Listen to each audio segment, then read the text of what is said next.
Hola, ¿qué tal? ¿Cómo les va?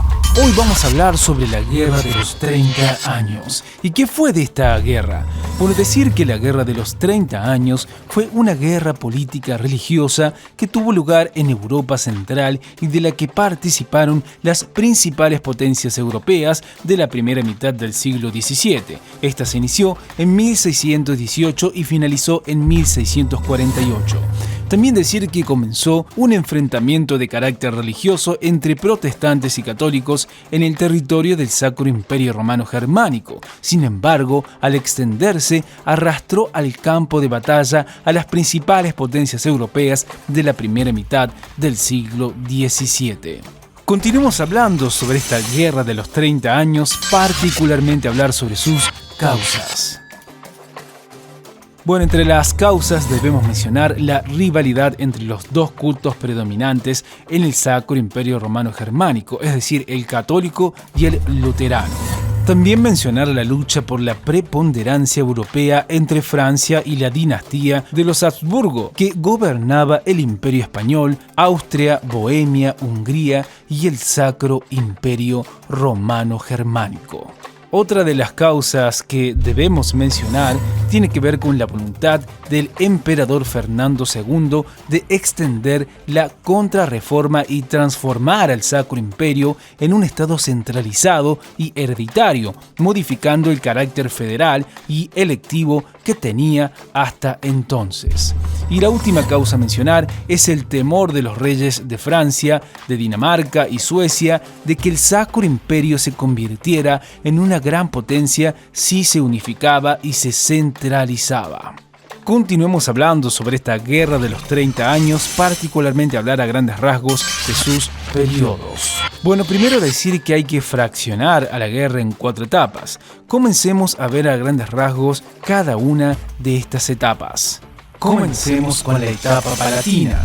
Bueno, sobre esta etapa debemos decir que durante este periodo se mantuvieron divididos los bohemios, organizados en grupos de entre los cuales estaban los protestantes evangélicos por un lado y por el otro lado se encontraban los católicos. También decir respecto a esta etapa que además se destituyó al emperador Fernando II y se colocó en el poder a Federico V con la finalidad de que éste hiciera algo al respecto con el poder que le otorgaba el trono.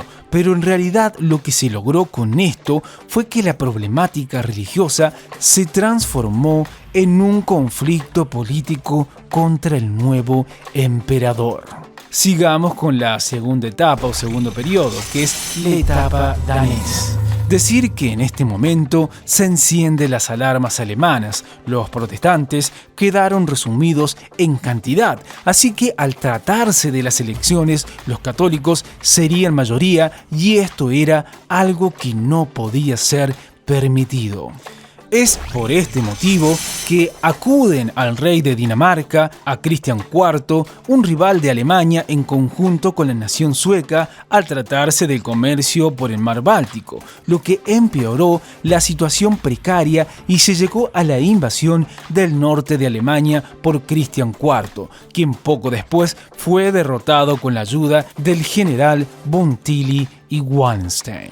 Pero sigamos hablando un poco más sobre esta guerra de los 30 años porque todavía nos queda por hablar sobre 2 periodos más precisamente sobre la etapa sueca. Bueno, decir que a este punto entra en juego la rivalidad que mencionamos anteriormente en las causas. Gustavo Adolfo, rey de Suecia, ideó una maniobra contra el norte y el centro de Alemania con la que logró vencer a Tilly con sus ágiles y rápidos movimientos en la infantería. También decir que posteriormente hace su aparición Wallenstein para rápidamente ofrecer su vida en sacrificio durante la guerra y otorgando así la victoria a su nación, es decir, Suecia. Pero sin embargo, el ejército sueco no supo mantener posiciones, por lo que volvieron a dar la ventaja al emperador y obtuvieron solo resultados desastrosos. Y para finalizar los periodos hablaremos sobre la cuarta etapa o periodo, es decir, la etapa francesa.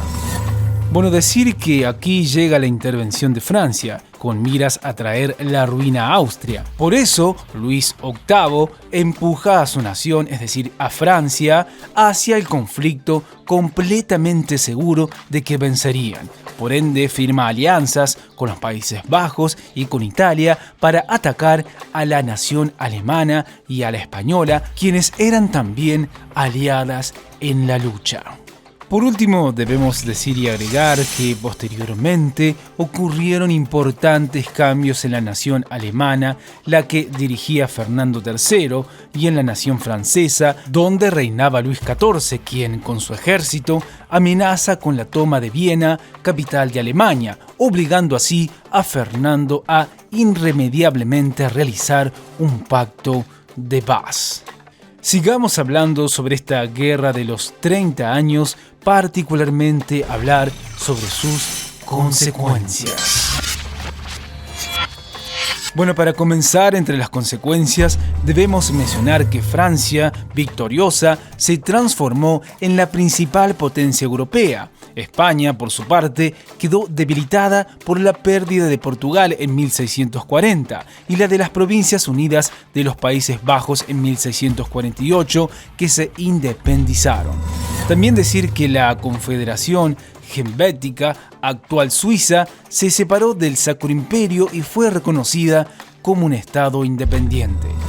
También mencionar que se confirmó la vigencia del principio conocido como de quien es la región. Esto consagró la libertad de los príncipes alemanes a elegir la región de sus territorios de acuerdo con su conciencia, pero significó la obligación de sus súbditos de profesar esa religión o emigrar. Y por último, mencionar la muerte de 4 millones de personas entre civiles y militares, aunque esta cifra suele ser mucho mayor dependiendo la fuente. El estado más afectado fue el Sacro Imperio, que perdió el 30% de sus habitantes y el 50% de su población masculina, pero la mayor catástrofe demográfica la padeció Brandeburgo, que perdió el 50% de su población. Bueno, esto es todo por hoy. Como siempre les decimos, chequeen los videos de nuestro canal que seguramente les serán de utilidad. ¡Hasta la próxima!